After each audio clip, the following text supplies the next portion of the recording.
professor Trevisan. E vamos seguindo aqui, fazendo bem o nosso trabalho, meus queridos e queridas. Bora. Trevisan, e a gente vem discutindo muito esse processo de reorganização da governança global. Você acabou de citar que há de se ter muita propriedade na forma como a gente fala de derrocada do Império Estadunidense, apesar de que existem sinais de que, enfim, algo assim estaria em curso. Mas por que o Brasil assusta tanto? Quero te fazer essa provocação, professor.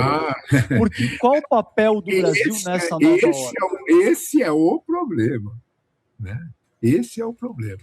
Eu não vou repetir a frase, nem o autor, nem nada disso, mas os americanos já repetiram, e não uma vez nem duas, que para onde vai o Brasil, vai a América Latina. Não foi uma vez nem duas. Né? Se você fizer uma comparação de tamanho de PIB, né? O maior país da América Latina é a Argentina. Né? O PIB da Argentina é inferior ao PIB do estado de São Paulo. Esquece o resto. Hoje, com o agronegócio, o PIB brasileiro não está concentrado em São Paulo. Né? Só. Né? Tem ainda força e tal, mas não está concentrado só em São Paulo mais. Né?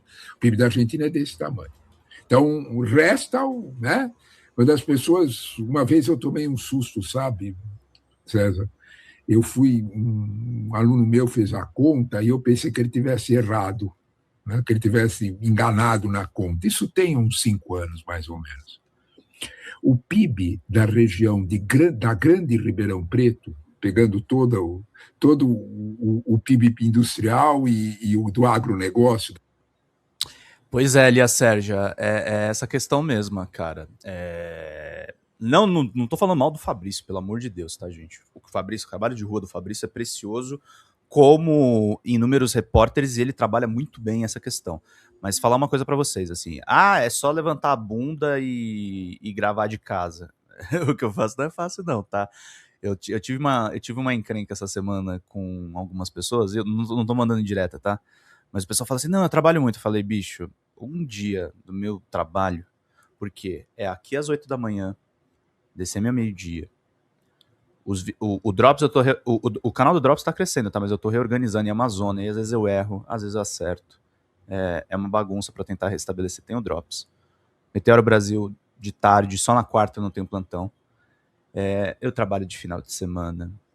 Eu faço coisa pra cacete, gente. Eu faço coisa pra cacete. Eu faço coisa pra cacete até porque precisa de um Pedro Zambarda pra ter as coberturas de rua. Com uma pessoa, com uma base, eu trabalho mais de 12 horas. Eu trabalho fácil umas 14 horas. Assim. Eu não tenho nem tempo pra almoçar direito. E faço tudo isso com um sorriso no rosto, tá, gente? Faço isso com um sorriso no rosto porque eu sei o que é difícil de construir essa audiência, eu sei o que é difícil de construir tudo que a gente faz aqui no YouTube. E eu faço questão de estar presente para entregar para vocês a melhor informação. Por isso, se você vê credibilidade no meu trabalho, se você vê... Estava conversando com o Diego ontem, o Bilhava Diego, ele está desenvolvendo um aplicativo incrível a respeito das lives. E a gente está desenvolvendo isso juntos, gente, porque a gente precisa de mais comunicadores no nosso campo. A gente precisa ter o nosso campo devidamente financiado. E isso é muito importante, tá? Isso é muito importante. Eu não tô falando isso, gente, pra me gabar, não. O Fabrício também trabalha pra cacete, Xanda trabalha pra cacete. A questão não é essa. A questão não é essa, mas é pra vocês entenderem a importância do que a gente faz aqui. O meu sonho de consumo é o seguinte, ali a Sérgia, ontem a Cris Magalhães colaborou com a gente, um monte de gente ajuda o nosso canal, o Marcos manda todo dia, eu fiz uma exaltação do Marcos. Mas falar uma coisa pra vocês. Meu sonho era que essa live de fato durasse as 2 horas dela. Que eu não precisasse ficar estendendo e que eu não precisasse ficar correndo atrás de meta das outras lives. Por que eu faço isso? Porque eu sou responsável. Que eu não sou um sem noção, eu entendo a importância desse canal e eu sei o quanto é difícil construir uma audiência de 2 milhões. Eu sei demais na pele como é difícil fazer isso. É muito difícil fazer isso. São muitas horas de conteúdo, é muita hora de estudo para entender como faz as coisas bombar, ao mesmo tempo que eu sempre falo para vocês o que é importante nas notícias. Então esse é o meu esforço, tá? Panchorra é maravilhoso. Mandar um beijão pra ele. Vamos lá, gente. 176 é o que falta. Um membrinho. Vambora. Abraço pro Caleja também. Tá fazendo um trabalho legal. Da grande Ribeirão Preto é maior do que o da economia chilena. Esses dados a gente precisa, né, levar em conta, sem qualquer pretensão de dominação, só apenas a realidade matemática. Né? Então, quando nós olhamos para essa realidade, né, então a América Latina é forte. Eu acho que o que há na América Latina mais forte é que os chineses escolheram o Brasil. E os americanos perceberam. Os chineses escolheram o Brasil em absoluto silêncio. Meu caro amigo César, a China não fez... O problema da China não é o porto de Xangai, no Peru, que é o porto mais moderno da América Latina, é o único porto capaz de receber os novos petroleiros, ele é absolutamente automatizado, ele é um porto super moderno. A China colocou 4 bilhões de dólares lá e o Xi Jinping veio inaugurar no final de 2024. Não é o porto de Xangai que interessa. O que interessa é que a China está montando aqui dentro do Brasil 5 bioceânicas. Nós falamos muito pouco disso. São 2 estradas de ferro, mas não completas operando, ligando Ilhéus, o Oceano Atlântico, a Goiás. Tem uma outra, que esta é muito, muito relevante para os interesses chineses, é uma via aquática, que é pelo Rio Solimões, pelo norte do Brasil, chegando no mesmo lugar, todo ele por via de água, por navio. Professor, o que os chineses querem? Junta as coisas, meu querido. Pensa no minério do Pará. E aí você entende por que da bioceânica pelo norte com isso. Você tem uma outra bioceânica, mais 2 bioceânicas pelo sul do Brasil, ligando os interesses de Uruguai e Argentina, passando por dentro do agronegócio até Xangai. Na prática, nós estamos ligando todo o futuro do... você vai... Olha aí, boa, César, boa, porque isso escancara a realidade. Se eu fosse presidente dos Estados Unidos ou você, César, eu estaria preocupado. Aqui em São Paulo, essa energia que está fazendo a gente conversar, a energia da casa de qualquer paulista, é distribuição chinesa. Presta atenção nisso. Nós não temos mais uma fabricação aqui no Brasil há um acoplar da economia brasileira à economia chinesa que é brutal. Pense em bomba injetora de plástico. Sem bomba injetora de plástico não tem caneta, não tem nada. São todas chinesas. Pinguem, gente. Fantástico. É claro que você pode olhar para isso e você tem a cereja do bolo que qualquer um pode notar, né?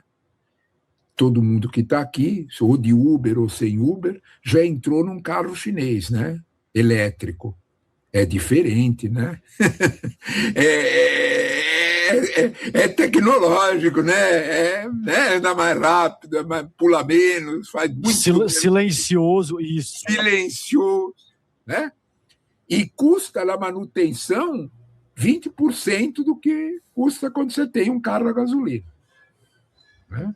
Não é à toa que todos os Ubers operam com ele, porque é onde eles conseguem ganhar dinheiro. Sim. Junta as coisas. Se você fosse americano, você não estaria preocupado? Eu estaria.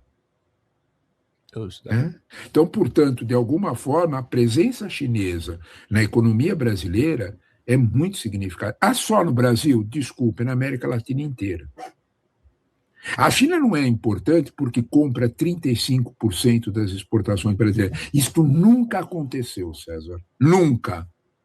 Um único comprador de mais de um terço da economia brasileira. Nós temos centenas de compradores. Centenas. Temos mais de 140 compradores. Nós temos 80 compradores na faixa do bilhão. Muitos países compram bastante do Brasil, das mais, mas a China compra um terço. Vamos pingar, gente. 90% da soja brasileira, 90% da soja argentina é China. 95% do lítio que a Argentina extrai é China. Você viu o Milei falar mal de chinês? Ele fica bem quietinho, né? E a China tem aonde comprar. Se ela não precisa comprar da Argentina, é uma questão de preço. Então, de alguma forma, quando a gente olha para esse quadro, a realidade americana é justa a preocupação. Não é injusta. Nós temos, sim, é como disse o Marco Rubio, né? Ele deixou para o final, para o happy end. Nós temos que ter uma retomada poderosa. Porque a presença chinesa na América Latina é efetiva e real. Né? Ela não é ainda militar. Atenção a isso. Mas pode vir a ser.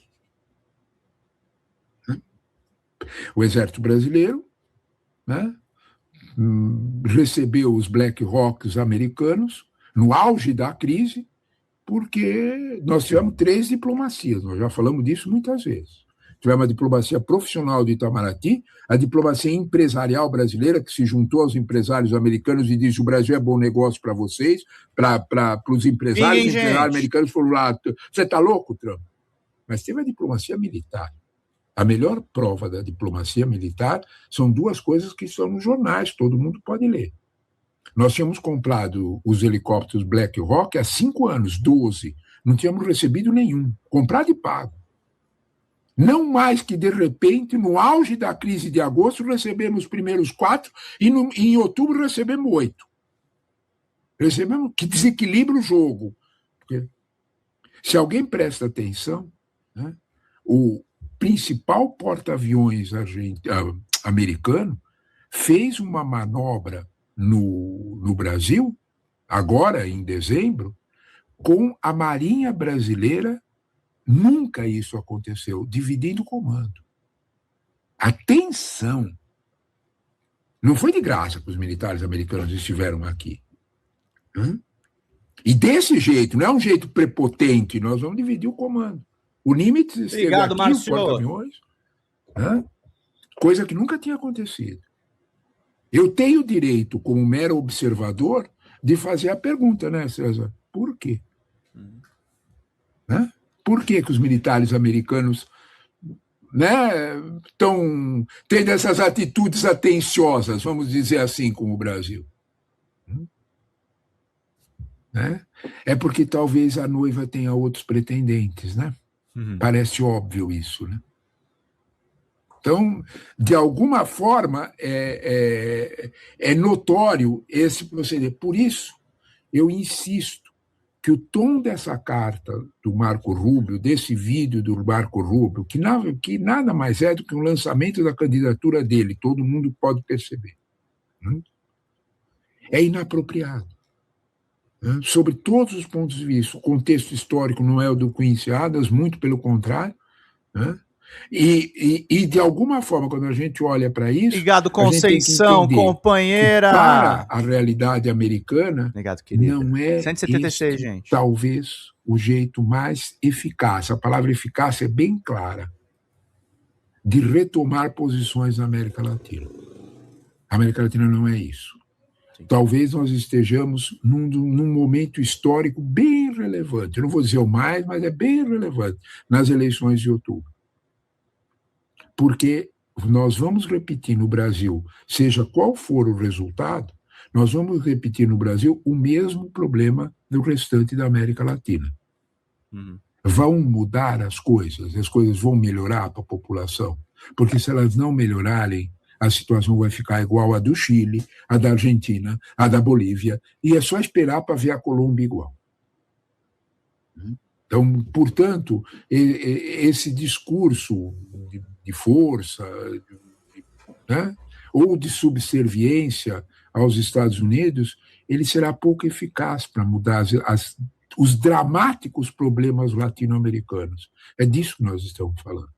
Né? E a realidade apenas confirma. É só ler as notícias mais... É engraçado, sabe, César? Eu tenho recomendado aos meus alunos, né, que leiam, né, os jornais de esquerda perigosíssimos que estão sendo ofertados, né, que é o New York Times, Washington Post. É só ler. Né?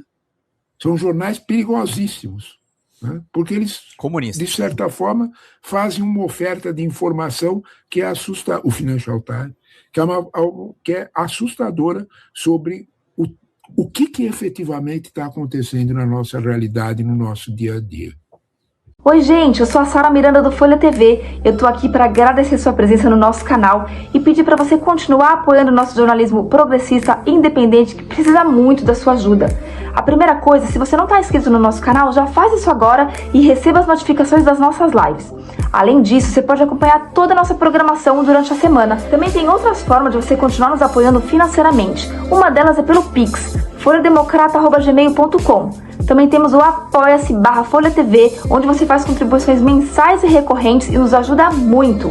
Além disso, você pode se tornar membro do nosso canal. Clica lá no YouTube em tornar-se membro, veja qual é o pacote que melhor cabe no seu bolso e fique mais pertinho da gente, inclusive em grupo de WhatsApp com toda a nossa equipe com quem você pode interagir. Apoiar um canal progressista também é uma forma de militância. Então fica aqui com a gente, apoia o Folha TV, eu te vejo nas próximas lives. Beijo, até mais!